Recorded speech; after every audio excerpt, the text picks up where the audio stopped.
everyone, and welcome to One Control Board Podcast, episode 337. My name is Benjamin Yoder, here today to talk to you about anime video games. That is on the news docket. Games based off anime. Let's talk about that. There's also a little bit of industry drama. This is all news docket stuff here.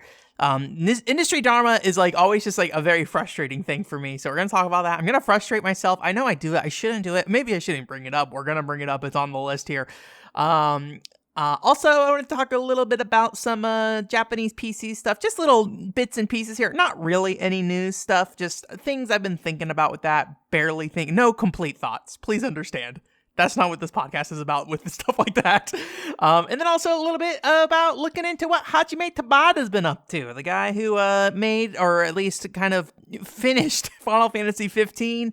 Also was part of the third birthday team for that, and Final Fantasy Type 0. So just checked a little bit into what he was doing, because I saw another article that kind of vaguely mentioned what he was doing, and I was like, okay, what is he actually doing? And I looked into it and found way more information than what the article presented. So yeah. But and then just a few small game updates as well here. A little bit of trouble with game updates where it's spaced out every 2 weeks. And now that the podcast is spaced out every 2 weeks, I feel like with news and stuff, I kind of have a full show now most of the time. So I'm thinking about maybe breaking those out into a separate thing. And I don't know how that would manifest, if that would be something that'd go on the Ko-fi specifically, or maybe on the off weeks, if I have game updates, I'll upload a game overview kind of thing. And I can be a bit more flexible there with what I want to do, right? Because, I won't be, committing to putting something like that out. But I don't know. We'll see. Thinking about it. WarioWare Snapped, one of those games that are on that list of things I want to talk about. Crazy Climber for the Wii. That's also on that list as well. But I'm not going to really touch on them that much during today's show. I don't think I'm going to say anything about them. Let's just move on. I did play a little bit of Star Fox Adventures, though. Very exciting. That's a weird game. Hey, guess what? I haven't played a Rare game since I was 10, so that was weird enough as is, starting up Star Fox Adventures. Also, if you know the history of that game, it was not a Star Fox game initially, and a lot of that game was built without Star Fox being in it, right? But yeah, it's a weird game in a lot of ways, so we'll touch on that eventually at some point, or on some other thing that I post it up on. I don't know. If you listen to everything I say, you will eventually hear it. So yeah. But a couple of little house cleaning things here up front. Technically, this is the final podcast of the year. Usually that is a Game of the Year's podcast. However, the next podcast is January 1st, so I will be recording it during this year. You will receive it at the first of the year, so I'm just going to make that the Game of the Year podcast. Hey, if there's anything you want as a Game of the Year category, let me know. Send me some messages, and as long as you get back to me before probably, the 29th of this December, I will probably be willing to put that in the show, if it makes sense, if I can't think of anything to do with it. But just keep in mind, it's very open and broad. I don't need it to be a game. It won't necessarily be a game released this year either. It could be a character. It could be a concept. It could be literally a news story. Whatever. If you have something that you want me to mull upon about this year, you can do that. Send that to me. Twitter, Discord, wherever. Do I have an email, you guys? I think I technically have an email and may have distributed it at one point and have no idea what it is anymore. It's one of those things that nobody ever wrote anything to it, so I just kind of forgot about it. So yeah. But yeah, if you want to do that, let me know. Otherwise, the first of the year will be a Game of the Year show based off at least the things I've gathered, because I have mentioned it on Twitter and stuff before. But get a hold of me however you can get a hold of me. Are you a family member? Call me. Anyways, and then also one little last housekeeping thing. Summerbringer, that video's coming along. It is probably, I don't know, I'm not going to make any guarantees, but I'm going to say more than likely next year, not this year. So just so you are aware of the situation there, that's what I'm expecting probably. It could potentially still come out this year, but I don't know for sure. But by the next time you hear me, you'll probably know for sure, and I'm going to guess probably not. I don't know. We'll see. Depends on how much time I take off for the holidays, and if that holiday time I'm off is I'm going to sit down and be a dumbass and play Final Fantasy 11 for another 8 hours or something, or if I do something with my life and edit a video together, or work on something else, because there are the PCFX Fan Club podcast calls, and I need to figure that out sooner rather than later as well. So there's a lot of things dragging my attention around, but I did work on a little bit, just got a little bit further from where I last posted an update. If you don't know, on my Ko-fi, I posted like a inside view of or really just a draft version of the video. If you want to check out the first 8 minutes of that video, it is there. Technically, I guess this is a game I've been playing, but hey, can you really call it a game? Nintendo DS self-help materials. Let me tell you about them. They exist. I recently was thinking about them because I put in the game My Happy Manners collection. I think it's not the collection. That's Happy Dance collection. I think it's called My Happy Manners. That's the name I have written here. I don't know if I verified that was the full name or not, but this is a Taito game about having prim and proper manners. To have a happier life kind of thing, right? And there's like a lot of this stuff on the Nintendo DS, especially in Japan, because, I think the big thing is like mobile soft phones. Soft phones are a thing, just not in the context of most people's like needs. Cell phones, smartphones, that's the word I was looking for. Like smartphones and like all the apps and stuff you can do to help yourself just weren't as much of a thing around. So a lot of these DS games I think are kind of made after like books and things like that, right? And I think literally My Happy Manners is based off a particular series of books of self-help stuff. And yeah, it's really interesting, and there's a lot of different games that try to do different things with that. And in America, we definitely have some of that stuff too, which we'll get into. But also there's things like some game where you like learn about the stock market and stuff like that. There's a lot of little things there, and I think they're really interesting. They also often have like really unique art styles and stuff like that as well. How much those art styles are actually prevalent and matter is kind of a whole other thing. But I think my hang up is, look, I have made many adventures of playing Japanese games without knowing the language in my life, and I've been very happy with those adventures, and I've enjoyed them. But getting self-help books that are mainly about this, like giving you advice, using machine translation and stuff, I really don't know if that's really going to be very effective, and those books and stuff actually making any sense for you or something like that, right? So that, and being on the Nintendo DS, like Nintendo DS just doesn't play nice with machine translation just due to the tiny text size, making things like camera recognition and stuff like that really hard. So I'm kind of in the mindset of those kind of like self-help DS games as probably uneventful as they would be. If I ever wanted to check them out and like really dig into them, I would need to learn some Japanese. So hey, within the same category, if you remember many years ago, I purchased myself a copy of My Japanese Coach, made and developed by Ubisoft, the most American French company.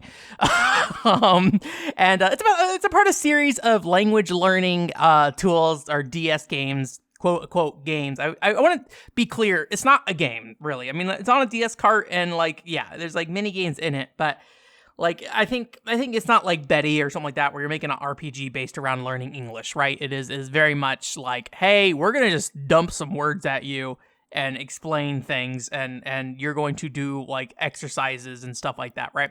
It feels like you are getting a little self-help, probably I would assume fairly equivalent to like whatever's going on over on Duolingo, say, as somebody who has not done Duolingo, so I don't know anything about that stuff. But anyways, but here's my thought. Couple things. One, you're like, Ben, why are you learning Japanese now? You've been putting it off for so long. I think there's a lot of reasons why I've decided to reinvestigate learning Japanese. I think one of the biggest ones is that like Buddy Mission Bond was like a milestone for me.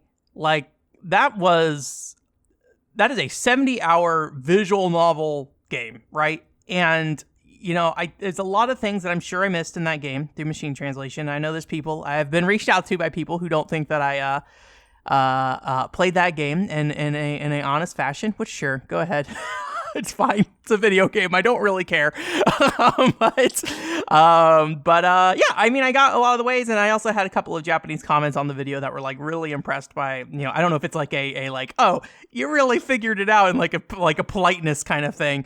But I had a lot of Japanese comments that were like, oh yeah, you were kind of a lot, like 3 Japanese comments that were like, oh yeah, like you figured it out. You got most of it down. Admittedly, I think a lot of them were machine translating my video back at themselves. So who's to say? Snake eating the snake's tail, right? But yeah, that was like a really big thing. And I think that was like an interesting project to go through and work on and try to figure out how to like, piece together a game like that in the way I did it. And, I think in a lot of ways, I feel like I have approached like playing most Japanese games at this point in different ways, whether it's just, completely mashing through it, through like trying to, listen to all the audio and things like that, looking at the animations on screen with no help, using the baby amounts of Japanese I have to learn some stuff, also machine translation, right? And like it's all been interesting adventure for me to go on, and I've enjoyed it.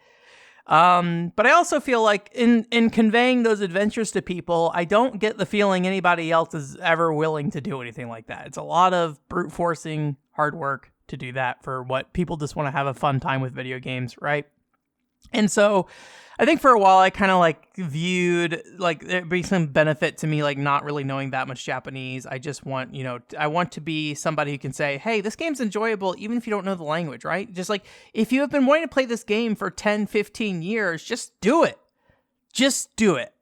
I kind of feel that way about a lot of games. It's just like if you really want to enjoy it, just do it. But, that's not how everyone looks at games, I think. And I think I have kind of, I think part of the reason why the PCFX like English guide series died out, I think pretty shortly after the Buddy Mission Bomb one, maybe because of the same thing, is just like, I don't think there's interest in that. Whether it should be or not is a whole other thing. But I think if I were to guess, the two things people want, they want to know about something, they want to be told about something. And then the other part of that is they want to be told about something until a fan translation comes out. Then they could maybe play it if they care enough, right? I think that's kind of where I'm at. I don't know if that's necessarily good or a bad thing, but I think it is just like one of those things that like, what am I making these videos for? Then if like nobody else is probably really willing to take that approach, right? So I think at this point it's like, well, what's the point of me just staying kind of like, I don't want to say like willfully ignorant. Obviously, like it doesn't mean I was like just hampering myself just for that, but there was an excuse to not learn Japanese still, right? And I think that excuse is now gone. And I feel like if I'm going to learn Japanese, now's the time to start. However, I don't trust myself to commit long-term enough to like invest in any major like platform, whether that be, Duolingo lessons, although I generally got recommended not to do that, books or any other thing, any other software kind of thing. But I do have my Japanese coach and it has 3 lessons. I think I'm going to guess probably it's worth like maybe a semester of content or maybe 2 semesters. I don't know. Who's to say? It probably depends on your school as well, right? I remember when I was doing Japanese in school for my 2 semesters, there was a lot of comments from people in there who had previously taken Japanese classes being like, this feels very slow compared to other schools. So I don't know. But anyways, so I decided basically if I can get through my Japanese coach and commit to it and push through it, I will give myself the ability to spend more money on trying to learn some Japanese and really take it seriously. So that is my goal right now. So I'm probably about like a third of the way through it. I definitely slowed down a little bit because I was finding there was a lot of things in my Japanese coach I wasn't getting a lot of like in-depth explanation on, and they kind of more or less are just like, hey, you kind of figure this out. And so I think there's just not enough space and text in there for them to really give you like a full like textbook understanding of a lot of concepts and things like that. So it feels a lot like, here's this thing, we're going to gloss over it because we don't have the time to focus on it, but we are going to pretend like we taught you it and stuff like that. So I think it's just the nature of that series and just like how much content they're able to do and the platform it's on and things like that. So yeah, I mean, I think at the end of it all, I'll give you guys my full impressions of it, but I think that is kind of my goal right now, is to just kind of get through that and then see where that leaves me. And if I have committed and gotten through all of it and I can knock it off my backlog like a true gamer, then I can probably feel good about pursuing something else in addition to that. So obviously, there's a lot of different ways to learn Japanese. I definitely have gotten a lot of opinions from people about what I should or shouldn't do, and I appreciate it. It's all helpful information, right? I think the challenge with me specifically is that, like, my experience with learning English was not great. Obviously, I was immersed in English, given I lived and grew up here in America, so that experience is going to be very different than learning a language. But, when I think about the things I was often told I would have to do to write videos and stuff like that, realizing that none of that really ended up mattering in the end, I think was something that, I'm not saying it didn't matter, but there's a lot of things that I was kind of pushed to do that ultimately I felt like was a waste of time because I didn't retain any of it, and I still feel like I got to where I wanted to go today, right? So I think, again, very different if it's a language you have obtained from living in America versus I'm not living in Japan, right? But I think there are things I need to... I think it would be foolish of me to ignore the things I learned from learning English when thinking about Japanese. And I'm not saying, again, that means that it's going to be foolproof or anything like that, but there are things that I know that I do better with. And does it lead to problems? Absolutely. There are things in English that I screw up all the time because I didn't learn it the, quote, proper way, right? But it's like a minor annoyance. It doesn't really get in the way, right? And I don't really plan to do anything that's fan translating or anything like that. So or officially do any work that's translating, right? So I don't know. I've had mixed responses from people, but it's what it is. And so I think at the end of the day, I take that feedback they've given me and work that into what I know about me learning English. And the things that I have done, I think when adjustments I have made to how I'm learning Japanese, based off the things that I have done in English, I think it has been better for me so far. I think it will build bad habits. I think it will cause problems, but I think everything's going to be plus or minus, right? You can spend 7 years in college and then not be able to speak a language if you don't immerse yourself in it as well, right? So there's a lot of ways you can screw it up, and I think everyone's going to be different, right? But maybe a problem with this is that at the end of the day, I only really care that I better understand Japanese. I don't really have any goals, so it's not like I'm trying to do an end whatever tests they're called, or I don't know. It's weird, but. Anyways, that's on my docket of what I've been doing. It's probably going to be a while until I'm wrapped up with my Japanese coach, especially since I slowed things down to kind of spend more time studying some of the things that I really looked at in my Japanese coach and was I don't really know what they're asking me to do here, and so I probably need to better understand it. And using resources outside the game that are probably better at teaching those things, kind of thing like that. So, anyways, that's that. And then before we get into news, and I guess also the Kofi stuff, I've been rambling a long time. Just looked at the timestamp on this episode. Yeah, we're not talking about WarioWare Snapped or Crazy Climber this week because we got stuff to get through. But I also have been asked a lot recently about the Casio Loopy. If you don't know, Casio Loopy Casio's I don't know what Casio did. They're electronics manufacturer, I think, in the 90s. I think they did calculators and stuff. I don't know. I don't know that much about Casio, to be honest. But they made a game console specifically aimed at young girls, maybe kind of informed by kind of that I don't know if it's actually I don't know what came first, but that kind of puri kura kind of culture around taking pictures and putting little icons and stuff on it and printing them out and stuff like that you do in the arcades in Japan, right? I don't know which one came first, but Casio Loopy has a printer on it, and so I don't think you can take your own pictures or anything like that. Although there's one game that hooks up to a VHS tape or something, or VHS thing or something like that, recorder. I think that you basically have little stickers you can print out and stuff like that. I spent 3 or 4 hours with one at a Portland Retro Game Expo. I had a great time. It was amazing. It was really neat to see. But I've been asked a lot about hey, are you going to look into this? Because there's been a lot of increased interest due to changes in the emulation scene for that system. Also, there's been a flash cart that got out recently. Also, somebody made a 6-hour video about it or something like that. So there's a lot of interest, I think, at the moment. And I think people look at me and say, hey, you like games for girls and old Japanese computer consoles or Japanese game consoles. Are you up for it? Are you up to the challenge? And asking if I'm going to cover it and stuff. And I don't have any plans right now. We did briefly in the past talk about the Casio Loopy Fund, potentially getting one of those. But I think it's a little expensive now. I think at the time I was like, that might be too expensive for my own blood, honestly. Obviously emulation is free. But you know, I guess the big thing for me is like trying to find the reason I would look at it. I think I would rather look at other DS games and stuff that are based around games for girls at this moment, like in my current interest. Like for me, the Sega Bina is a more interesting thing, which is like the Pico successor console that was like aimed at like 3-year-olds. And there's like a Love and Berry game and Pre-Para game and stuff like that on there, right? Doraemon games and stuff like that, right? That is like a system I think would be more likely for me to get. Also, nobody cares about it, so pricing-wise, it's a lot cheaper kind of thing.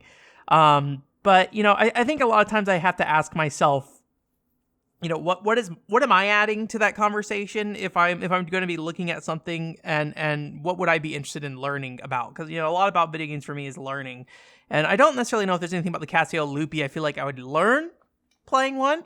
And I don't really know the current sentiment around the Casio Loopy, because I think like part of the reason I am focused on the PCFX is because the sentiment around the PCFX is not great. So I feel a need to, like, you know, be a part of that conversation to move the conversation in the right direction with the PCFX, being realistic about what the PCFX can and can't do, you know, what's going on there and stuff like that. But also, you know, not having it be demeaned to the extent that people just will not even consider it, right? I do not get the impression the Casio Loopy is in that space. I do know briefly there was somebody in a Games for Girls group I was in once mentioned to me that they felt the Casio Loopy was poorly represented by like adult men specifically. I don't know if they knew I was an adult man. But you know, I think old dudes looking at retro game consoles and stuff.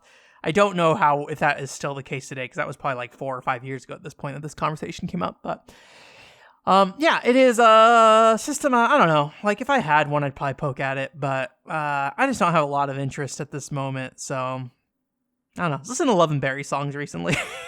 Just like they're not good. At least the English versions are not good. They're not very very well translated into songs. They did like a lot of literal lyrics translations and stuff, which I don't think were particularly the smartest way to handle any music probably when you translate it, because then like what is the words are pretty important. Words and how they sound pretty important to songs. So like getting something that sounds right is I think challenging if you're localizing a song, right? But it did make me think a little bit about, like, you know, there's this guy I knew in college who was like really into the TV show Arthur, like the Anteater, right? And he talked to me a lot because I think I was like willing to listen to like what he had to say about Arthur. And I'll be honest with you, I don't remember a single thing he said about Arthur. And I think at the time I was not as considerate, I think. And so I probably was listening to him, but didn't necessarily have like anything nice to say about it or anything like that, but it was okay listening to what he had to say about it.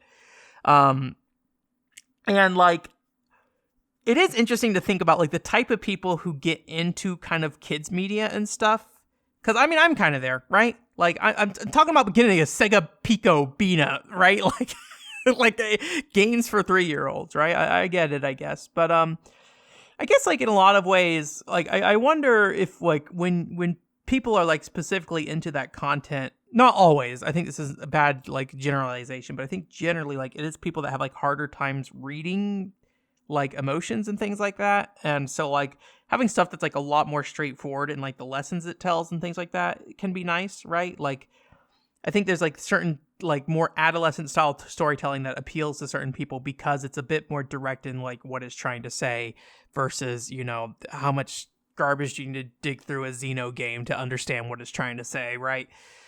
Which, I mean, admittedly, a lot of times it's not that complicated when you sit down and think about it for about 2 seconds. But in the context of a video game set in space, right, you're not going to necessarily make all the lines. Like, I spent many years never thinking about Xeno, and then, you know, basically the last year, looked at Xeno, I was like, oh, yeah, there's a lot of stuff in this game that's just talking about modern day issues. But, you know, I try not to highlight that stuff too much because I think it pushes a lot of people away. And like, also you don't necessarily know if that's like the specific thing people are looking at, right? It like gets into weird, like Austin Walker territory where he's like, let me talk about, was it colonialism with Monster Hunter?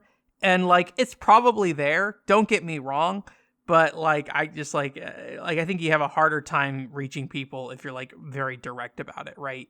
It's like I think I always call it like the Twilight Zone effect or something, where you like kind of the more you bring it away from reality, the more, sorry, I just dropped a pen on the floor, the more people are willing to listen to like what you're trying to say, right? So but then the more likelihood that you'll lose them along the way, right? So people who are like, oh, Final Fantasy VII isn't about climate change. It's like, I mean, maybe not directly, but there's a lot of, it's about environmentalism and like how that's abused and stuff like that, right? I think in some ways. But anyways, all that stuff aside, just like Love and Berry made me think a little bit about that. But again, getting back to the songs about daddies. So I looked into it, the song about daddy, what was going on in that song? So the song is, you get in a fight with daddy, right? And then it's daddy's birthday. So you don't want daddy to be mad, and you want to give him his gift, and you hope giving him his gift on his birthday will make daddy not mad anymore. So there we go. Follow up to the Daddy Mad Chronicles. I don't know if that was last episode or 2 episodes ago, but I had to remember, like, why was daddy mad? And I don't remember exactly why daddy was mad, and it doesn't matter. It's fine, but it's the Love and Berry song. But yeah, all those Love and Berry songs on YouTube, if you want to go check them out. Whew, I've been rambling on about random stuff for a bit. Let's get into Kofi stuff. Jillian's Corner. We are in Jillian's Corner, where we're going to answer a question, because Jillian supports us on Kofi. We also have donations from Fireweed, Demodori, and Megament. Reminder, if you would like to ask me a question, you can do that by going to Kofi, making donations, and then messaging me your question. Do you have a question for me? Who can say? I don't know, like, what people, like, at this point, what do you ask me? I don't know what there is to ask. Ask me anything. Ask me about what lessons have I learned from Love and Berry? Do you own any games you've never even seen the start screen of? Asks Jillian. And unfortunately, I have bad news. Most video games I have purchased in the last 2 years, I have not seen the start screens for. There's other ones I have. I used to be a lot better about this. I used to basically bring any game I bought on stream and would play a little bit of it, or at least, play it and then talk about it in a video. There's a benefit there of like really going in and like touching something the moment you buy it, right? So it doesn't just like disappear from your mind the second it goes on your shelf. And I think there's like an appeal to that. But the problem I run into is 2 things. One is if I play something for 30 minutes, that kind of paints my opinion of that game based off a 30-minute chunk at the start of the game. And I really would like to see all the video game most of the time. And then also I feel like it's a waste of time, because if I just spend 5 hours playing 30 minutes of various video games that I don't intend to beat, that's time I could have spent, playing something I had a full interest in, kind of thing. So honestly, most of the things I haven't bought in the last 2 years. Skate City Heroes, never seen the title screen for it. Gormiti, never seen the title screen for it. I was about to say Zork, Return to Zork, but I actually did put that in briefly for a video for some PCFX stuff.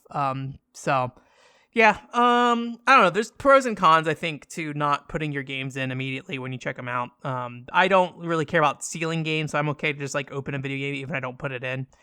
But I did unwrap my Baten Kaitos copy, even though I don't plan to play it. But there's like an art book or something inside, or an art book, digital art book. So I looked at that for like 5 minutes. I was like, okay, yeah, that's art. So that was about how that went. So yeah, a lot, unfortunately, but mostly within the last year or 2. I hope that's not true. Diva on Ice, never seen that title screen. Yeah. I don't know. I think I have a fairly negative opinion on just looking at games for 30 minutes these days. I think there's a lot of bad things it can do. I've watched a lot of videos and streams where people just play like 30 minutes of games at a time, and I think it is kind of unfair to those games in a lot of ways. I think just 30 minutes is not enough time. I think you really need to sit down and like give games a shot. I think people are really willing to just, I think it's the emulator problem, right? Just the second you don't have an interest, just go away. That's basically what you can do. Just, you can leave. Get out of here. And then it's like, you don't see any of that game later. You don't try to learn the controls at all. You don't try to understand what a game's doing. It's just easy to go away. Which, if you're looking for just something fun to play, I think that's fine. But, from a analyzing games perspective and stuff, I think for me, it's important that, I give games fair shots, right? So that's a big thing. I don't know if I really answered that the way you wanted me to, Jillian, but it's there. So anyways, again, donate to me on Ko-fi, ask yourself the question, see the Soma Bringer draft video, if you want, and then also, it's like the first half of the video or something, or maybe like the first third, actually. And then also, maybe eventually if I do this WarioWare Snap thing as well, separately, maybe that will be there too. I make no guarantees. You may donate something on Ko-fi and not get anything, but you can always ask me a question. Okay, I'm getting off this topic. Let's get into news. Welcome to the news corner. We're going to talk about things. Some of these games I don't really have a lot to say about. Other things I have lots to say about. These first few ones I think we can kind of bounce through pretty quickly though. Anime video game, Blue Exorcist. This is an old anime, I think, from like the 2010s, but I think there's a reboot. I think I saw there's some kind of new anime for it, and they're launching a new action RPG that is mobile and PC. This caught my eye mostly because it looks like there are multiple players on the field. Now, look. Dragon Quest Infinity Strash, same deal. Multiple players on the field. I was like, maybe there'll be online multiplayer. Never happened. So I'm not saying this game has online multiplayer, but anytime an action RPG has online multiplayer, I am like passively interested more than anything. I'm like, okay, cool. I may actually play this video game with someone at some point, right? I have a copy of Tokyo Ghoul right behind me.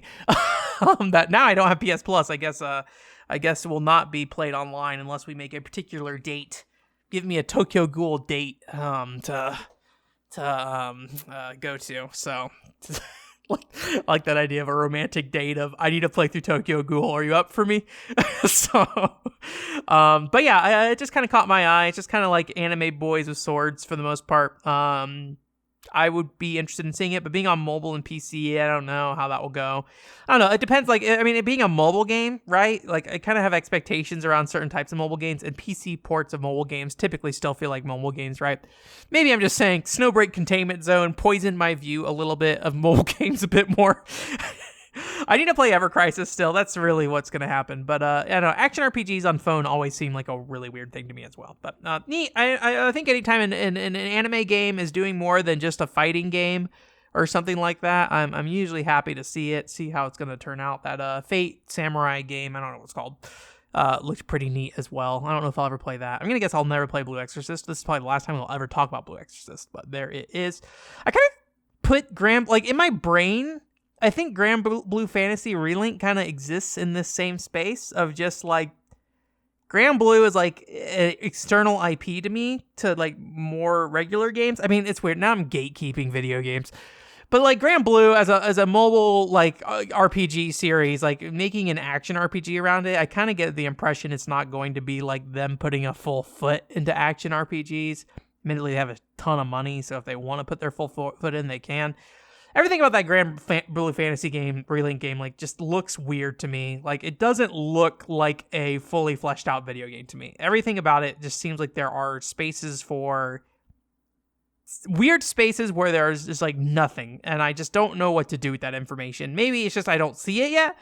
Maybe that stuff is missing. I think a lot about like how Dragon Quest Heroes 2 is like, we have online multiplayer. And then you get there and it's like, we have an online multiplayer.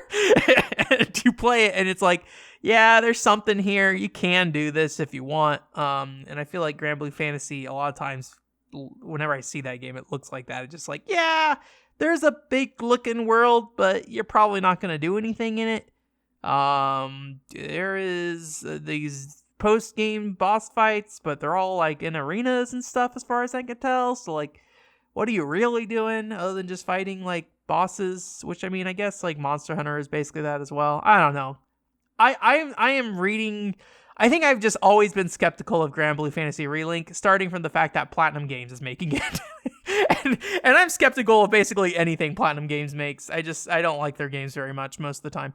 Wonderful 101, great video game. Babylon's Fall, okay. Nier Automata, but anyways, I just don't know. It looks fine. But we'll see.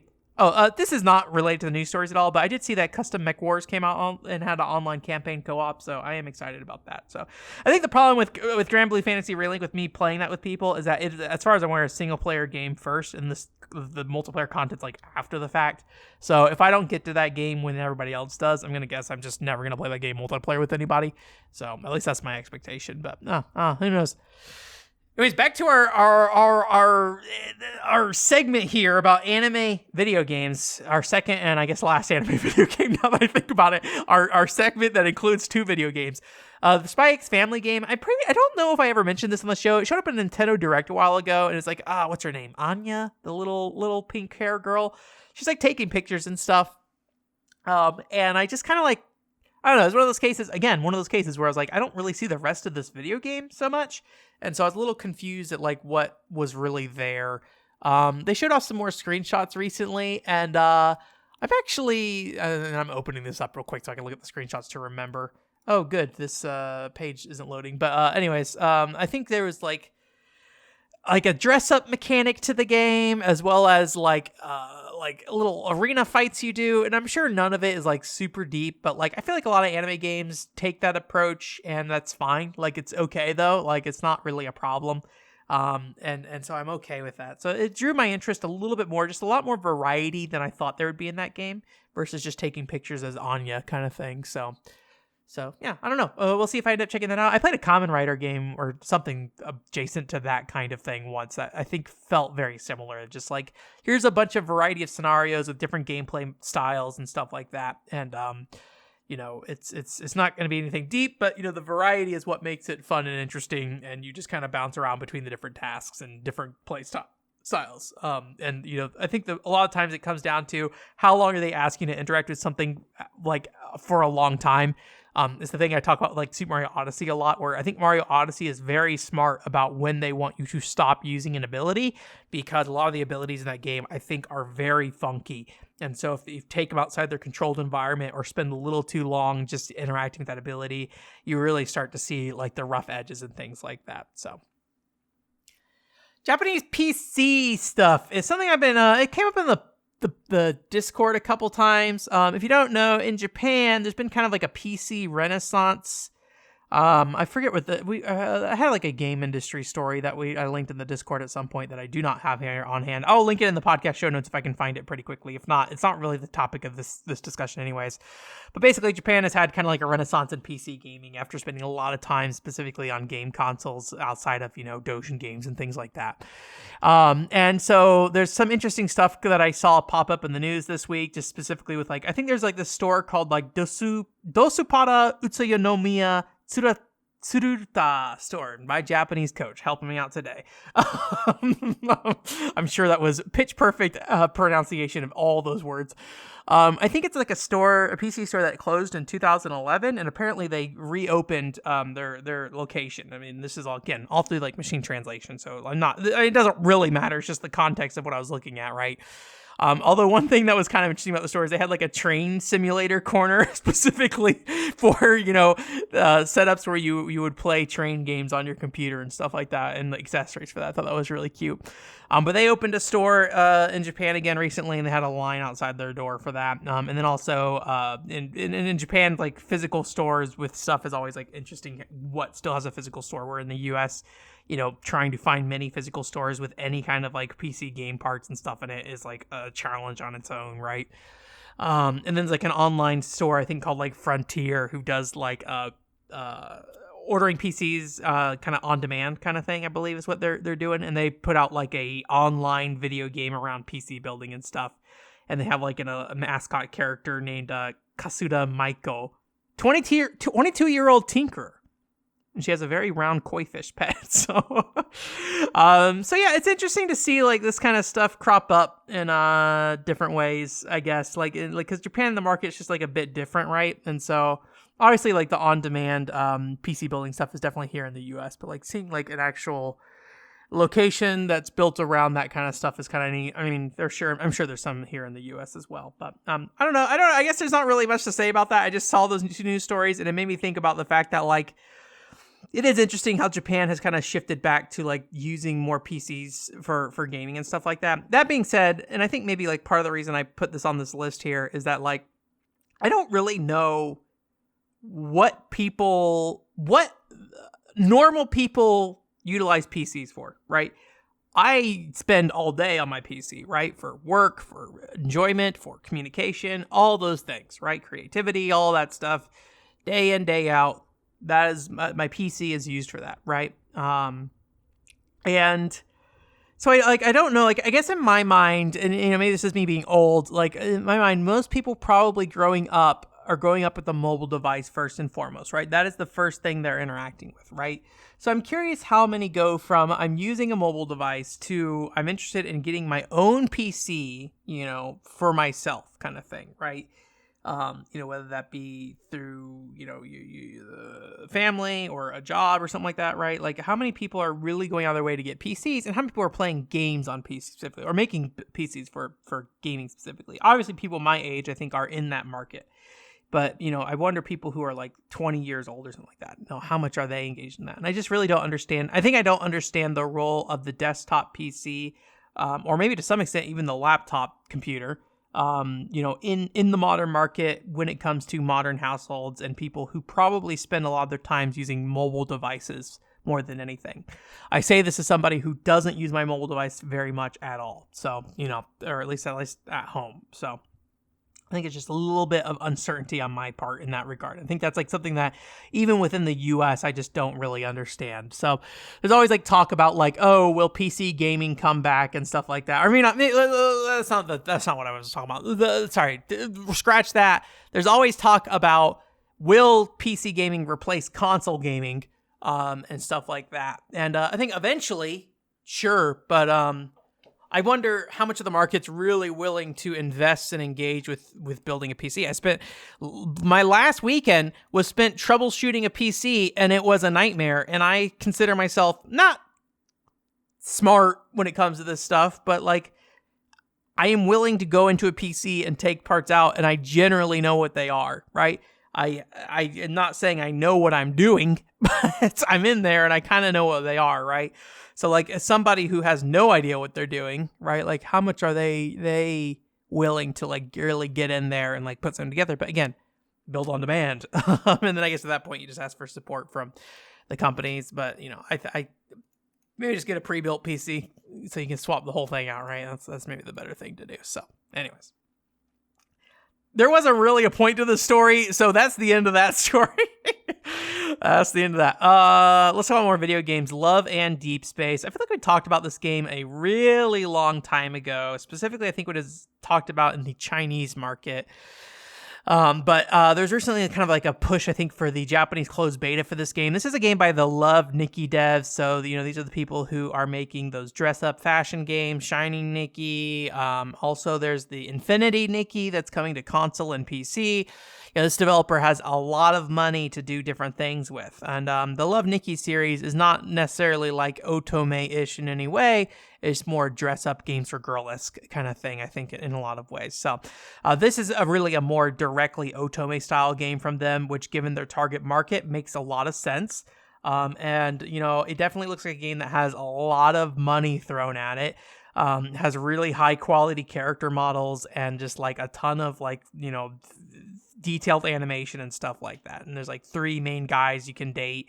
One's like an artist guy, and there's like a young, spunky, kid kind of thing. And then there's the smart man with glasses. And if you go to their webpage, he takes the longest to look back at you because like each page has like a full video in the background, and like each character will look up at you and make eye contact with you. And then in his case, he takes forever, but eventually he will make eye contact with you if you sit on the screen long enough. But you can make your own character and stuff, but there just largely seems to be like kind of a first person kind of game from like the interaction with the guys and stuff. And there's also like skinship mechanics. So if you remember like Dual Love back on the DS, like rubbing the guys' backs and stuff like that, very much that kind of thing. This up close shot of the guy with his like bare chest and like rubbing his chest and him moaning and stuff like that, right? That kind of stuff. So. But it has like an RPG element to it, and it's like a twin kind of Was it Last Rebellion kind of system, maybe? I don't know if it's Last Rebellion-esque. Last Rebellion is a old JRPG where there's like two characters and you swap back and forth between them, and it's really kind of fun. But it seems like the guys are kind of more the melee class kind of, and then the girl might be more magic focused or whatever. And it's hard to say, you know, I don't know if this came out in China yet at this point. But from what material I did see, it's hard to say just like how in-depth those elements really are. You know, being on mobile again, I don't really expect like some kind of deep system or anything like that. So I don't know, but it looks really nice and it looks really clean overall, and I'm really curious to see, you know, what the impressions are when it eventually comes out in English. I would assume I don't think they would leave it only in Asian markets, but it seems like most of that stuff kind of rolls out kind of piece by piece, so it's not necessarily something that you know. It's not something that it comes out like as a worldwide release a lot of times. I mean, I literally think like Shiny Nikki shut down in Korea before it ever released in the US. Admittedly, it shut down in Korea for very like, oh, we stepped on China's toes kind of ways when it comes to like the game stuff. There's like a dress that was like a Chinese dress, or it was a Korean dress. I don't know. Both sides claimed it was their dress, and the description in game like claimed it was a Chinese dress, and then there was a whole uproar, and then they just shut the game down in Korea basically over that, as far as I understand. So there's like a censored gaming video about it, I think, at some point. So speaking of games that look too good to be true, though, I watched a trailer. Oh my god, I have not seen a trailer like this in a long time. There is a game based off, I think it's like a Chinese anime called The Outcast or something like that. And the trailer is, quote, gameplay trailer. It is a gameplay trailer probably in the sense that like Killzone 2 was, or Red Steel, or Deep Down. Like, I am going to bet it was a concept trailer, and they labeled it as a gameplay trailer. And I think it's a lot of those things where you have to sit down and look at them and say like, oh, like, what is this? Like, is this actually going to represent our video game? And I think when it comes to tone and concept trailers, they're probably really good internally, right? For like showing people who you're working with, you know, the game you're trying to build, right? Obviously, it's not going to be 100% what you want it to be, but, you know, it will communicate the thing you should be trying to do. And I think looking at Red Steel's E3 demo, maybe I should say E3 trailer, the long trailer that was put out online that had way too many fancy animations and bloom effects and all that stuff, look at that compared to what was in the final video game, right? You can see where they tried to replicate those elements and bring that into the game. I don't know which way it happened, honestly, but, you know, like, I could think that is probably that was built that way and then turned into a level, I would assume. And so I think it's good internally probably for that, but I think you probably should never show these kind of trailers to the public because they're just like way too animated, sets way too high expectations, all that kind of stuff. It is a nice looking trailer, I will say, just in terms of the tone and concept side of things. I like the general vibe of it. It is just like kind of this weird horror kind of like thing where he's like in a hotel room with like this puppet lady walking around the walls and stuff. But the guy is very like Leon S. Kennedy about it, of just like, you know, making little sly remarks about it the whole way through, despite it being presented as like kind of a horror game kind of thing. And eventually gets on the rooftop and there's a fight up there. Again, very choreographed, probably way too detailed in a lot of ways. And it's a mobile action RPG. So again, I don't know anything about mobile action RPGs really, but I do hesitate a little bit like about when it comes to the controls of those games and how they actually play out. But a lot of people play Genshin Impact on a phone. So who am I to say? But yeah, it's made by some developer called like More Fun Games. It's a Chinese developer, and they've made a lot of like licensed anime phone games based off Naruto. There's something else, I forget what it was. And then they made some like military shooter. Then they had some like, I think it's like an original IP, very cutesy little animal people kind of thing.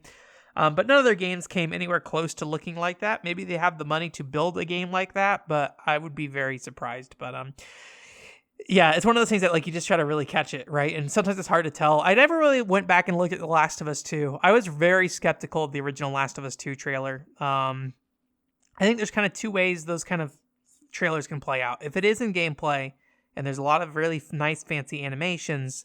Those can be guided demos as well, where the person, playing knows exactly what they're trying to do. And maybe if you follow their exact path in game, you'd get a very similar like aesthetic situation as them, right?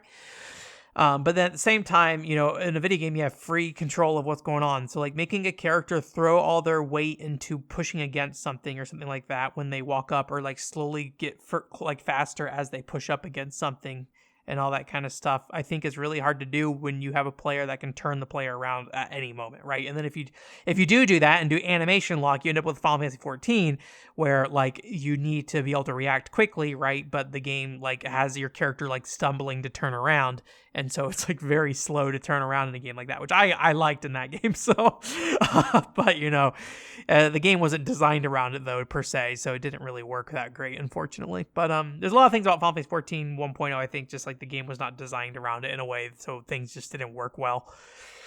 Or at least I should say they just weren't like, they just didn't have the polish they needed in the design of what they were doing. A lot of things just didn't feel thought out very well, unfortunately, and a lot of band-aid solutions to get them to work.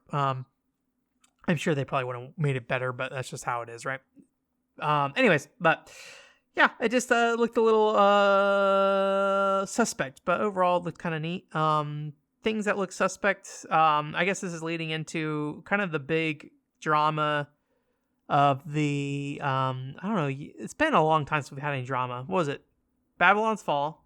Well, Babylon's Fall was last year, and it kind of wrapped up again at the beginning of this year. And there's Hogwarts Legacy for sure. That was the other big drama this year. I'm trying to think if there's anything else. But anyways, feels like it's been a bit since we had some kind of piece of drama the day before. This is like a survival online survivor on to Transformers Cybertron Adventures. Online survival kind of loop game thing that came out. And basically within the course of like 24 hours, basically people... I think it was like half their copies got refunded, and then also the developer was like, well, financially this doesn't make sense with like this many copies being refunded, basically. So basically we did not make the money we needed from this. I don't know if the initial set of sales they had was enough, or it was because of things like the refunds that ultimately killed them, but they basically said we're shutting down. And it's one of those things where like they put out a trailer. There's a lot of fancy things going on in the trailer. It didn't look that great. I mean, it looked fine. It's one of those trailers that had a lot of like very like marketing bullet points of just like every bullet point you'd want some guy to hear in a marketing meeting. There you go. It was in that trailer. But people apparently were very excited for this video game. I've never heard this game before this drama. I'm going to see a lot of people hadn't heard about this game before this drama, but there was a lot of excitement for this game, at least from a particular community. But I think it sold like 200,000 copies. That's not a small amount initially when it sold that. But I guess my frustration and like the only thing that I really want to talk about with this is that it went through this whole process, and basically the publisher has said they're refunding everything. If you want your refund, get your refund, all that stuff, and you can do that. And I think it's an early access game as well, which is another like kind of modifier here. But or thing here, but like there's just so many videos about this. It's like scam, it's a scam, and it's like it's just like it looks like somebody was making a video game and they probably ran out of money, and they're like, we can launch this in early access, see if this is acceptable, and then get some extra money from the people who are interested and to continue supporting us. But then clearly whatever they put out, it wasn't good enough, right? And so that resulted in the mass refund back. And ultimately, at the end of the day, I imagine many developers, will hit those points in projects where they have to ask, like, is this financially viable for us to move forward? In the case of this company, it sounds like it was, something that it was no longer financially viable to move forward. And they were going to spend the money they earned basically in the refunding process, right?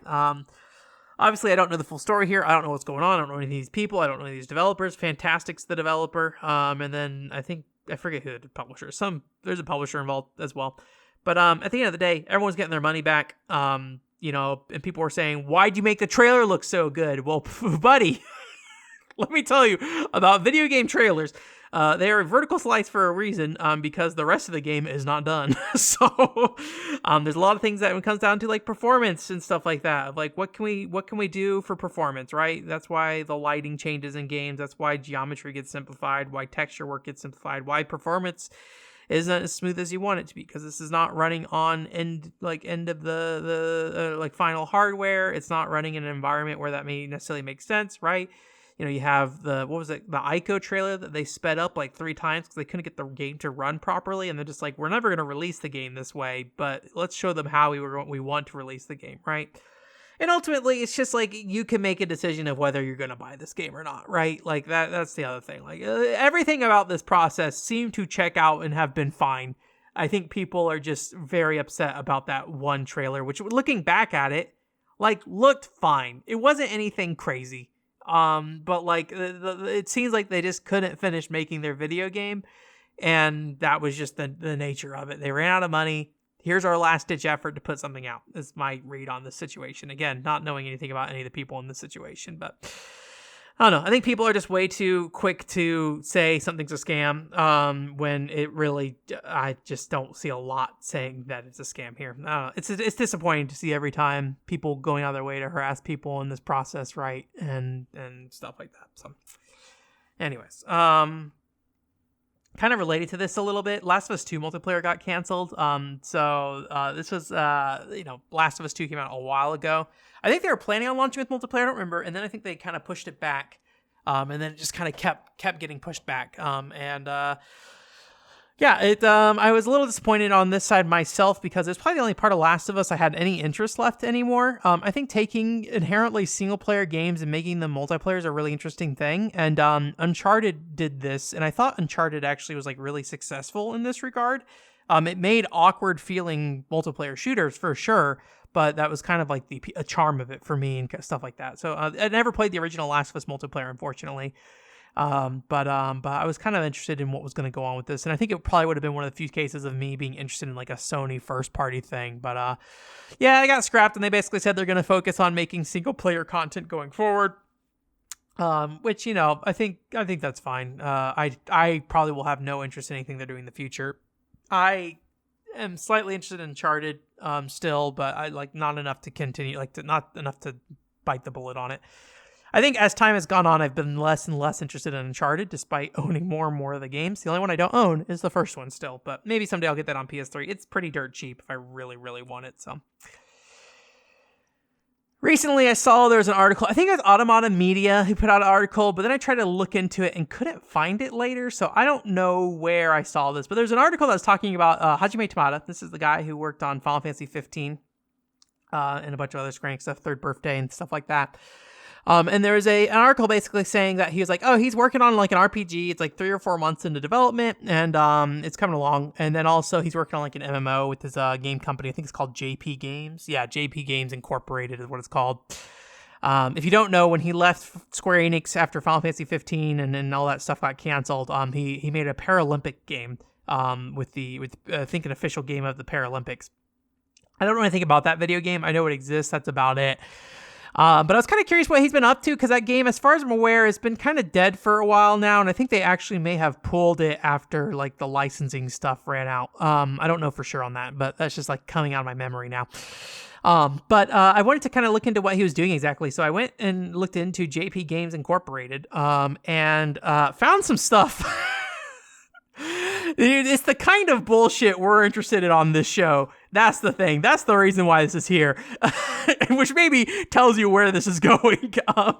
So out of their Paralympics game, apparently they made a RPG. Oh gosh, RPG metaverse middleware on Unreal Engine called Pegasus World Kit. And this RPG World Kit, RPG metaverse middle engine World Kit, I guess, I don't know. Seems to be leaning into AI generation for content. So what it does basically is you take photos and things like that, or I think in some cases it actually has videos as well, of various environments in real life, and you can use that to build out 3D environments in video games. Now, I'm not saying this is unique to this software. I'm just saying this is what it seems like their big pitch is. I'm going to guess other software does this. I wouldn't be surprised if other big game engines already do this.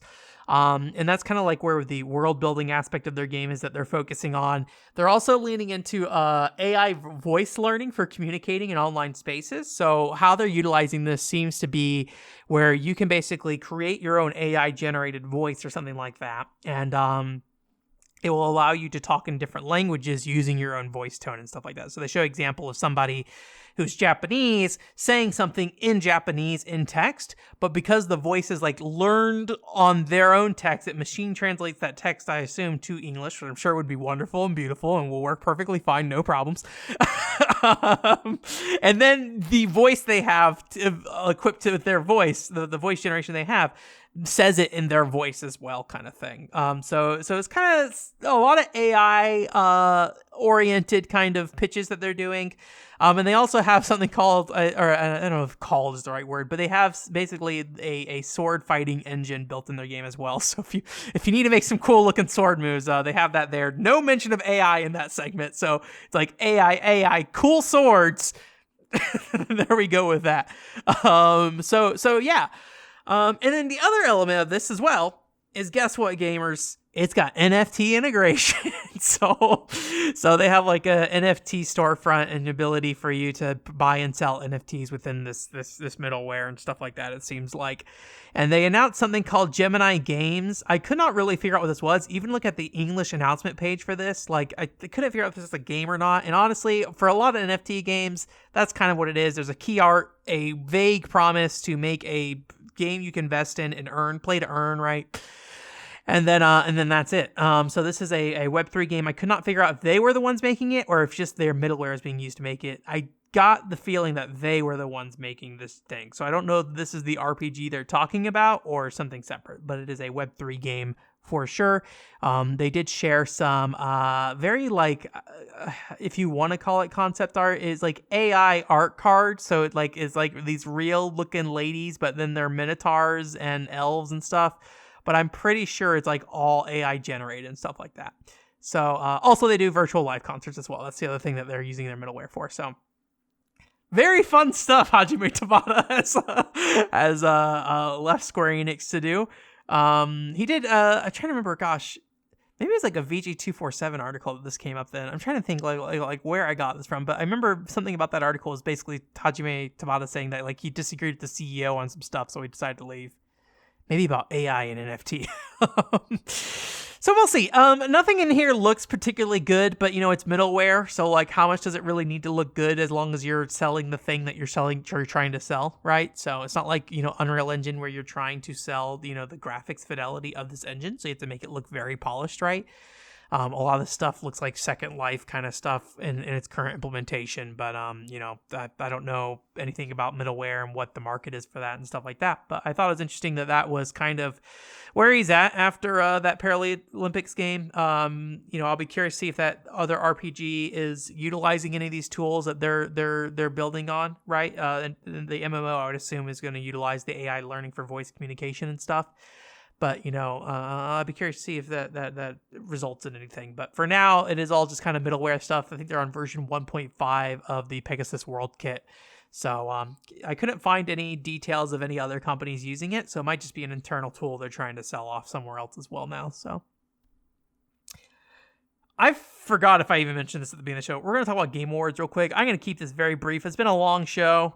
And I think the Game Awards, a lot of people watched it. General impressions of the Game Awards, I think it's good. I think I am under the understanding and acceptance that the show, like the Game Awards, is not for me. Hajime Tabata is not going to come up on stage and say, "Yo, gamers, AI voices, NFTs." I would be ecstatic if that happened, because who would bring that on stage? But that's all the more reason I want it on stage. So, anyways, just a lot of the games on there just aren't really in my space. One thing the biggest surprise for me out of all of this, and it's probably not the thing you think that I'm surprised by, Dead by Daylight.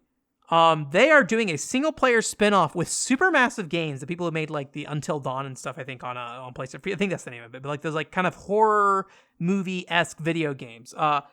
Doing a Dead by Daylight spinoff with Supermassive, that makes so much sense in a way I never thought. So I think that's really cool. I will never play it probably. There was one thing by Supermassive I was interested in. It was like a kind of like a military kind of horror game or whatever. But I think it wasn't a shooter or anything like that. So I feel like it maybe didn't lean into it the way I was hoping for. I would be interested in like a horror shooter in like, I think it was set in Afghanistan or something like that.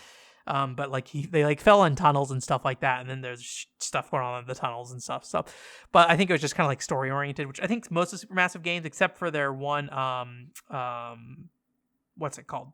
Unreal VR shooter. I think most of their stuff is just like story oriented and not really gameplay focused. But yeah, that was just a really like smart move in my opinion, and just like one of those things I just did not expect to see, and it's just one of the only cases that like I'm sitting there like, oh, that's like super surprising and makes a lot of sense. Like it wouldn't have been surprising if I thought about it, but I never thought about that. So I was just like really kind of blown off my feet by that. So meanwhile they're like, hey, here's a new God of War game. I'm like, yeah, sure, whatever.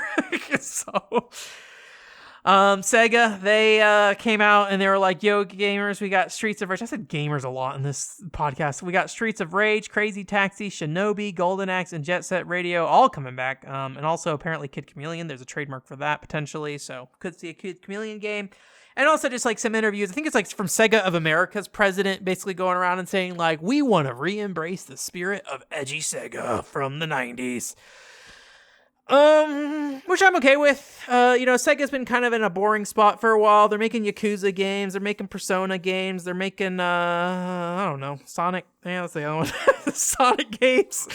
Total War is another one I can think of off the top of my head of just like Sega stuff. Although I don't really know like how... Total War feels like one of those things that like it probably sells to a large market who just wants a new Total War game every couple of years or something like that, I would think. But I don't know. Don't ask me anything about the RTS market in the modern day. Anyways, so I think there is definitely room for them to expand it. If you look at their financial sheets, they've definitely talked about this stuff a bit. Most of these games look fine. Shinobi... There's a lot of Shinobi games I haven't played, so I'm just not particularly excited from that regard. But if you want a modern Shinobi game, hey, there you go. Crazy Taxi looks fine. I haven't played any of the Crazy Taxis outside of the original one, so I have places to go if I need to do that with Crazy Taxi 3. I think specifically being like more like console oriented, because I think Crazy Taxi 2 is like specifically arcade as well. I think Crazy Taxi 3 may have been like home console only. I'm trying to remember it's been so long since that whole situation. I don't remember like how often does Crazy Taxi come up in the modern day, right?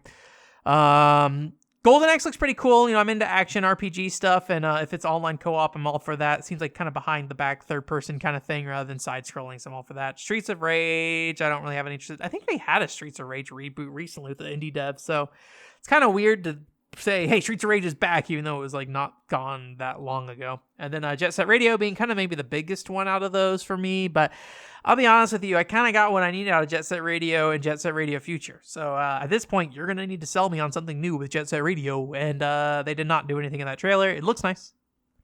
So they kind of lost a little bit of its aesthetics, but it's fine. I don't need those games to look the way they did before either, so... I'm just kind of somewhat indifferent about this whole announcement. I think it's cool on concept, but I think everything they showed didn't inspire that much. Golden Axe being probably the one that inspired me the most. It's like, oh, action RPG online, I will do that. And it just looks most different from the previous Golden Axe games, although there's like Beast Rider on the 360, something like that. But I haven't played that, and I think whenever it's an action RPG, it being multiplayer is always like a huge benefit for me. So.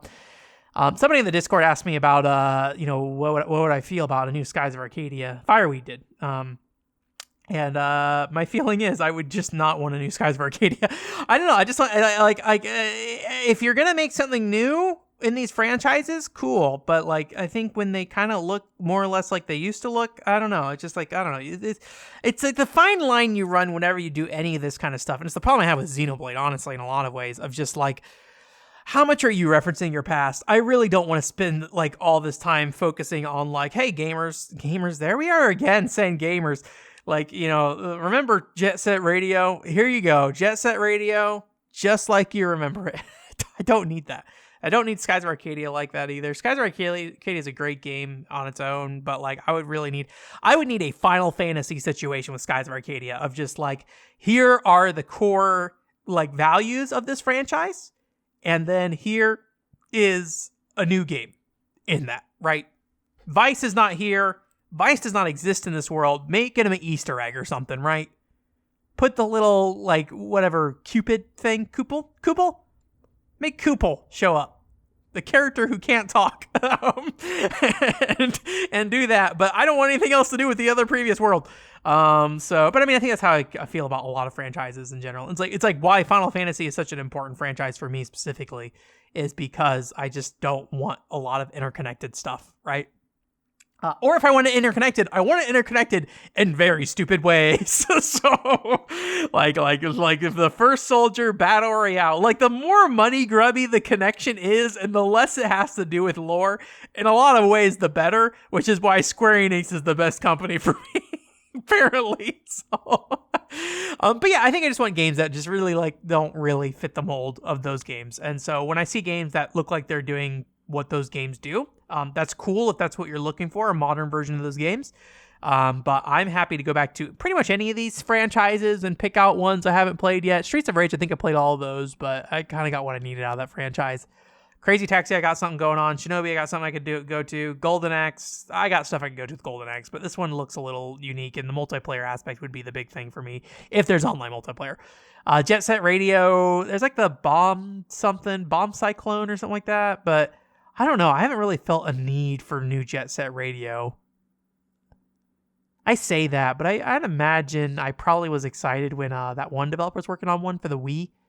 Kuju Games, I think that's what they're called.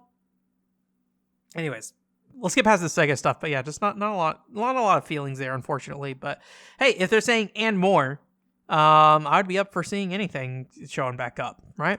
Bring something back. I don't know. What's the stupid thing? Love and Berry, baby. Sega brings up Love and Berry all the time. Bring back Love and Berries. I mean, I would be ecstatic if they brought back Love and Berry, though. That'd be the thing. I would love to be able to play Love and Berry. I have to, like, set up a scenario for me to play Love and Berry at this point. It's like, okay, if I want to play Love and Berry, what do I need to do? Two things. Get the arcade game on an emulator, and then manually limit the cards I have access to, right? And I don't know how that works. I would need to talk to somebody who has done that stuff and like figure that out, right? Or play Love and Berry on the DS, which I couldn't capture. I'd have to get a Nintendo DS capture card. Very exciting process that would be, because it requires the card scanner, which is my 3DS does not support. And there are DS capture cards out there, so if I wanted to, and I have a DS, but then like buy a bunch of cards off eBay. Hope they work with the DS version. I don't know if it supports all cards, only certain seasons, or what. And then like drip feed Love and Berry cards to me.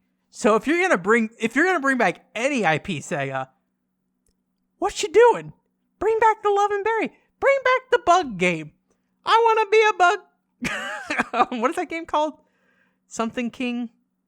Mushi King? I don't know. Nihongo wa arimasen. I don't listen to anything I just said.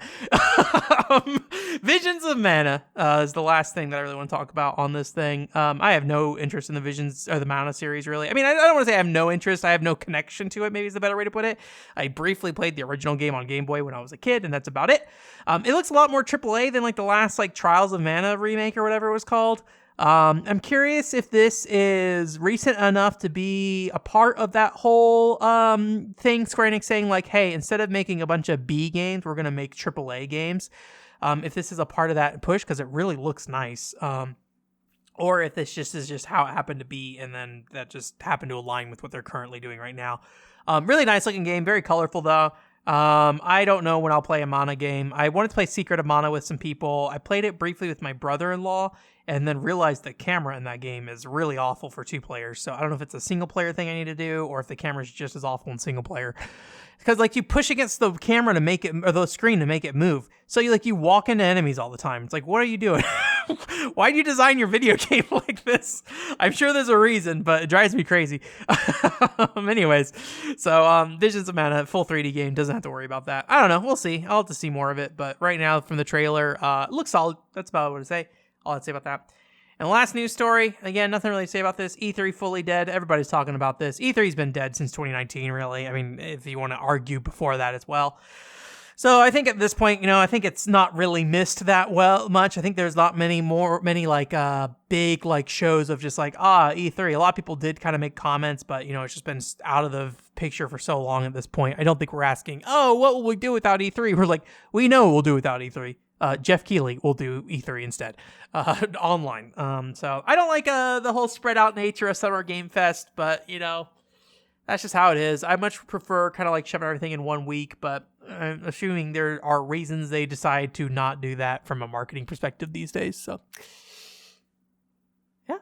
Anyways, a lot of video games out there. Hard to get noticed. So if you show up in a presentation where I will ignore your video game probably because it's going to look like 5 of the other, your video game will not look like a real video. There are a lot of video games at the Game Awards I look at and like, this doesn't look like a real video game. Like, I don't know, there's so many games that come out and like, they look like video games, but I'll never see them again. So were they video games? like who are playing? Like, I don't even know if I've even seen anyone play Ark in the last like 6 years. Is Ark still a video game? I'm sure it is. There's too many video games these days. Anyways, that's it for this week. Thanks for coming. Like I said, next episode's going to be the Game of the Year episode, so look forward to that, checking that out. I will try to keep you guys up to date with whatever's going to happen with the WarioWare Snap thing. It might just be like, look, the big thing with me talking about games on this podcast is that the nice thing about it when I like quote unquote review them here is I am basically unfiltered and just will throw out whatever words come out of my mouth. And the problem with like the casual reviews is that I didn't like that much because I was like trying to lean between being filtered enough but not too unfiltered. So I think if I do anything separate from this, it will be completely unfiltered and probably not on the YouTube channel proper at least. I don't know. We'll see. Maybe I'll throw it up on the One Shore Plus channel. I'd rather this be reviews though at that point. That's my feeling. That's how I feel. Let me know if you have any thoughts. Would you pay to see me ramble another hour? Anyways, that's going to be it for that, though. I'll let you guys know how that turns out, but I'm going to guess I'll have to do something in the meantime, even if I just like pre-record it and then drop it in a podcast later when I feel like it. But get that stuff out of my head while it's still in my head, because eventually it will fade away and it'll be like Night's Journey into Dreams, where I don't remember anything about what I felt about that game anymore. I enjoyed it. It was okay. I should have just talked about it on the podcast when I did, but didn't do that. That's it, though. I hope you guys have a great week. OneSupport.com's the website. Join the Discord if you want. Go donate to me on Ko-fi if you want to give me some support. Have a good new year. I'll hopefully get you a Sunbringer video soon, but if you want a sneak peek, again, you can donate on Ko-fi. Get some. Go I turned into Telly there for a second.